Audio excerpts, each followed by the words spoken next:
नीरज यादव जी, आगरा से। महाराज जी, आजकल बहुत बार प्रश्न आ रहा है कि मैं सबके साथ अच्छा करता हूं या करती हूं, फिर भी मुझे बुराई मिलती है। ऐसा नहीं है, ऐसा नहीं है, ऐसा नहीं है। कोई ऐसे भ्रम में न रहो। हाँ, कुछ समय तक ऐसा लग सकता है आपको, क्योंकि पाए जान जगत में सब जन कपटी कुटिल कलयुगी तंच। कलयुग के द्वारा सबकी बुद्धि ग्रसित है, सबकी बुद्धि स्वार्थ से युक्त है।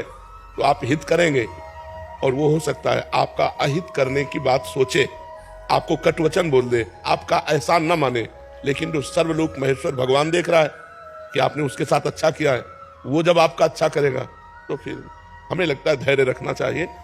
हम अच्छाई को तत्काल भजाने की कोशिश ना करें कि हमने आपको पानी पिलाया, आप लौटकर हमारी तरफ हाथ जोड़िए और बोलिए थैंक यू। ये भावना हमारी गलत है। ये भावना अगर हम छोड़ दें तो अच्छाई करने पर अच्छा ही होगा, परम अच्छा होगा, परम मंगल होगा। नेकी कर दरिया में डाल, ये बात क्यों नहीं लाते हम लोग? हम लोग ऐसा क्यों चाहते हैं कि हम इसका हित किया तो ये हमारे आगे झुके, ये हमारी बात माने? क्यों हम चाहते हैं? ये हमारी कमी है, इसीलिए दुख होता है। इसीलिए दुख होता है। हम सामने वाले का हित करके अनुकूलता चाहते हैं, इसलिए हमें दुख होता है। अगर हम अनुकूलता ना चाहें तो अनुकूलता तो मिलेगी ही, परमात्मा के द्वारा मिलेगी। ये लोग थोड़ी अनुकूलता देंगे, ये तो सब अपनी अपनी वासनाओं की पूर्ति के लिए है। वासनाओं की पूर्ति हुई तो कोई पहचानता भी नहीं है। और हम चाहते हैं कि हमने ऐसी परिस्थिति में इसका सहयोग किया या और भी बहुत तरह से हित होता है, लेकिन सामने से हमें रिस्पॉन्स नहीं मिली तो हमको परेशानी महसूस होती। तो सबसे समस्या हमारी ये है रिस्पॉन्स, इसको हटाओ। ये सामने वाले से जो अनुकूलता प्राप्त करने की बात है, सबसे बड़ी कमी है। परमार्थिक पुरुष तभी दुखी होता है जब उसमें कोई गलती होती है। सवाल अगर सही हल हो जाएगा तो आपको आनंद की प्राप्ति होगी। इसका नाम अध्यात्म है। ये कभी, इसका परिणाम कभी गलत नहीं होता, इसका परिणाम मंगलमय होता है, क्योंकि भगवान मंगलमय है ना।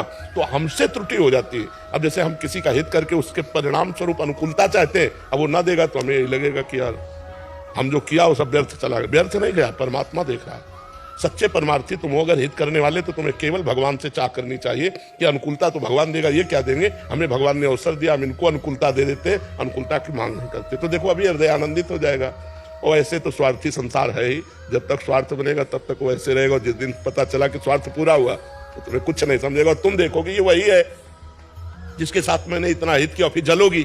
तो ये जलना आपकी कमी है, आपकी गलती। अगर आप अध्यात्म में सुधार कर ले तो आनंदित हो जाएंगे। रहीमदास जी ऐसे बांट रहे थे, लोगों ने कहा नेत्र नीचे क्यों किए हो? तो उन्होंने इसी बात से कहा कि लोग समझ रहे रहीम दे रहा है, लेकिन रहीम नहीं, देनहार कोई और है, देत रहत दिन रैन, लोग भरम मोह पे करे तासो नीचे न। अगर हम इस भाव से परहित करें तो हमको कभी दुखी नहीं होगा, कभी दुख नहीं हो सकता, क्योंकि हम आपसे चाहते ही नहीं है। हम तो केवल हित कर रहे हैं। परमात्मा ने प्रेरित किया तो नेकी का दरिया में डाल। बहुत बढ़िया सिद्धांत है, अगर समझ जाओ। नहीं समझोगे तो फिर परेशान हो। हित कब कब करें और कब ना करें, पर हित कब कब करें और कब ना करें? अवसर आने पर। परहित के लिए ढोला टांग के थोड़ी घुमा जाता है, परहित के लिए ढोला टांग के थोड़ी घुमा जाता है। हम परहित करें। अब जैसे हमारे दरवाजे में कोई आ गया, समस्या में फंसा हुआ है, और हम उसकी समस्या का निदान कर सकते हैं तो हमें कर देना चाहिए, लेकिन इस लोभ से नहीं कि किसी दिन हमारी दंडवत करेगा कि भैया आपने बचा लिया। ऐसा नहीं, उसको परहित करें क्योंकि वो हमारे पास आया है, और इसके बाद वो हमको प्रणाम करे, हम उसको देखें ही नहीं। बहुत बढ़िया आनंद आ जाएगा, लेकिन हम ऐसा नहीं कर पाते हैं। परहित के लिए अवसर होता है। कोई भूखा है, भोजन दे दो, बीमार है, औषधि दे दो, समस्या में है, आप उसका समाधान कर सकते हैं, कर दीजिए। और उसके बदले में आपको प्रणाम करे, धन्यवाद दे, ऐसी भावना रखना, ये थोड़ा ठीक। ये मेरे काम आएगा इसलिए मैं यही बात तो परेशानी की है, यही बात परेशानी की है। हाँ, ये ज्यादा हो गया कि ये मेरे काम आएगा इसलिए मैं इसका काम कर देता हूँ। नहीं कर रहा हूँ तो कल ये मेरे काम नहीं, इस काम से मेरे भगवान प्रसन्न होंगे और भगवान मेरा मंगल करेंगे, ये भावना जोड़ो। परहित भगवान के लिए करो। इंसान का परहित का भाव करके उससे बदले में लेना चाहोगे, घाटे में हो जाओगे, वो नहीं कर पाएगा। हम सब में भगवान को देख के, हाँ, तो दियम वस्तु गोविंदम तु प्रेम समर्पित। तो बढ़िया बात कर लो।